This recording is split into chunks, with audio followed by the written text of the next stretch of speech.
آپ نے کیوں انہیں خدا بنایا ہوا ہے کہ امریکہ فیصلہ کرے گا کہ ہندوستان غلط ہے، ہم امریکہ کے سامنے مقدمہ نہیں. Who the hell America is؟ اوقات کیا ہے ان لوگوں کی کہ 20 سال ہم نے انہیں وہاں سے مار کے گرایا ہے. نیلسن منڈیلا، میں دوسری بار جب گرفتار ہوا میں نے جیل میں نیلسن منڈیلا کو پڑھا، اور کیا خوبصورت بات وہاں پر لکھی تھی. جب اس کی شادی ہو رہی تھی تو اس کا جو سسر تھا وہ اپنی بیٹی کو بڑا خوبصورت جملہ کہتا ہے. وہ کہتا ہے کہ my daughter, you're going to marry a person who has already been married to a struggle. تم ایسے شخص سے شادی کرنے جا رہی ہو جس نے پہلے سے ہی اپنی زندگی کا ایک رشتہ جدوجہد کے ساتھ جوڑ دیا، جو غلامی سے آزادی کی جدوجہد ہے. تو ایسے لوگوں کو جیل میں پڑھنے کا شرف حاصل ہوا. اب میں کانسیپٹ سمجھانے کی طرف آپ لوگوں کو آؤں گا. نیلسن منڈیلا کامیاب کیوں ہوا؟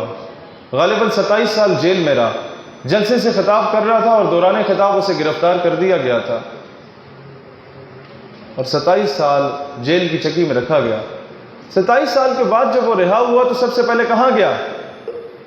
ماں باپ کے پاس، بچوں کے پاس، رشتہ داروں کے پاس؟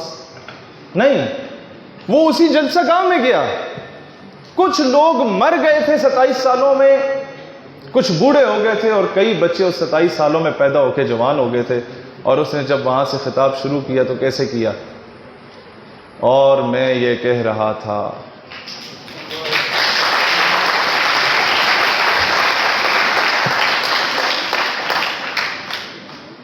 جدوجہد یہ ہوتی ہے. میں میاں والی میں گیا تو فنکشن میں بڑا لیٹ ہو گیا. جاتے جاتے میں نے کہا جی میں معذرت خواہ ہوں، میں فنکشن میں اس لیے لیٹ ہوا کہ پہلے میں تحریک آزادی کے ایک مجاہد مولانا عبدالستار خان نیازی کی قبر پہ قدم بوسی کرنے کے لیے گیا تھا. پھر میں میاں والی کی جیل کو سلوٹ کرنے گیا تھا جہاں غازی علم الدین رہا ہے. تو اس کے بعد جا کے میں آپ کے پروگرام میں آیا ہوں، اور میں نے جب جا کے میاں والی جیل دیکھی، میں آپ کو دکھاتا ہوں جدوجہد ہوتی کیا ہے. میاں والی کی جیل، اس کے باہر جہاں پر علم الدین کو پھانسی دی گئی وہاں رکھا گیا، اور اب اس جیل کے باہر تصویر لگی ہوئی ہے، اس پہ لکھا ہوا ہے کہ کبھی ہم بھی یہاں کی زینت ہوا کرتے تھے. روزانہ پولیس والے آ کے اسے سلوٹ مار کے جا رہے ہوتے ہیں، ایک قیدی کو جسے مجرم بنا کے لایا گیا تھا. تو اب تو سمجھ لو نا کہ you can defeat a man, you can defeat a country, you can defeat a nation, you can defeat an atomic power. Even you can defeat a so-called superpower, but you cannot defeat an ideology, and this is what I believe in, کہ نظریے کو شکست نہیں دی جا سکتی. ہر چیز کو شکست دی جا سکتی ہے. ایٹمی قوت کو شکست دی جا سکتی ہے، قوموں کو نیست و نابود کیا جا سکتا ہے، صوبوں کو تقسیم کیا جا سکتا ہے، لیکن نظریہ، جدوجہد، اسے شکست نہیں دی جا سکتی.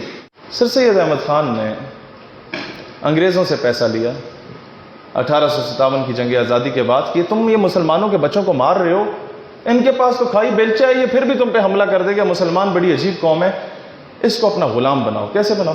اب کانسیپٹ دیکھو سر سید کا، کیا کمال کا کانسیپٹ ہے، کس طریقے سے انگریز کے ہتھیار سے اس کو شکست دی سر سید احمد خان نے. انہوں نے کہا کہ تم اس کو شکست دو گے تو کیسے دو گے؟ تم اسے اچھا تعلیمی ادارہ بنا دو، انگریزی سکھاؤ، پینٹ کوٹ ٹائی پہنا دو، یہ تمہارے غلام ہو جائیں گے.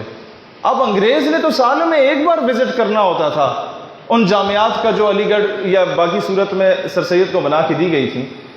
باقی سال کے 364 دن سر سید ان نوجوانوں کو بتاتا تھا کہ جب یہ انگریز صاحب آئیں اور تم نے کھڑے ہو کے گڈ مارننگ سر بولا، اور سر ہاؤ یو بھی بولا، اور سر آئی ایم فائن بھی بولا، اور چاپلوسی بھی کی، یہ کیوں کی؟ کیونکہ ہمارے اندر کی غیرت مر گئی ہے. اپنے آپ کو اس قابل بناؤ کہ تمہیں دوبارہ ان کے لیے کھڑا ہونے کی ضرورت نہ پڑے. اسی انگریز سے، آج کا دور ہوتا تو اربوں ڈالرز کی انویسٹمنٹ تقریباً سر سید نے لی تھی، اسی انگریز سے انویسٹمنٹ لے کے تعلیمی ادارے بنائے اور بغاوت کی روح کو بیدار کیا، لیکن فوت ہو گئے. پاکستان بننے سے 50-60 سال پہلے ہی سر سید نے کیا حاصل کر لیا؟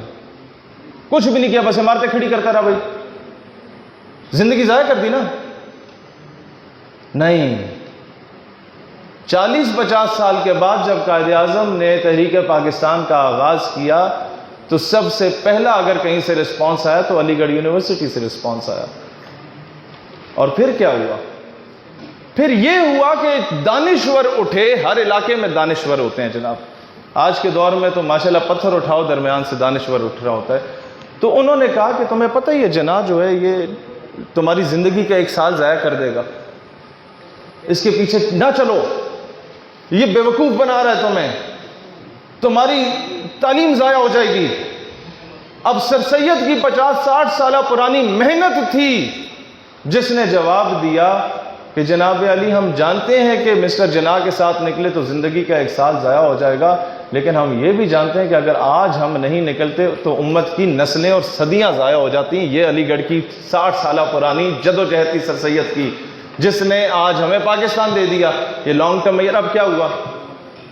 سر سید نے تو پھر بھی پاکستان نہیں دیکھا، تو کیا فائدہ اس کی جدوجہد کا؟ میں 2 مہینے پہلے حیدرآباد میں گیا اپنی پارٹی کے سلسلے میں، تو وہاں جس شخص نے مجھے ویلکم کیا وہ سر سید احمد خان کا پوتا تھا۔ میں نے اسے کہا کہ شاہ صاحب، سید احمد رشید اس کا نام ہے، میں نے کہا جی تمہارے دادے نے تو پاکستان نہیں دیکھا۔ کہتا کوئی مسئلہ نہیں، میں نے تو دیکھا ہے نا۔ تو آج تم جدوجہد کرو، ہم آزاد اور خود مختار پاکستان دیکھیں نہ دیکھیں، ہماری آنے والی نسلیں ضرور دیکھیں گی انشاءاللہ تعالی۔ ہم کشمیر کو آزاد دیکھیں نہ دیکھیں، ہمارے آنے والی نسلیں ضرور دیکھیں گی انشاءاللہ۔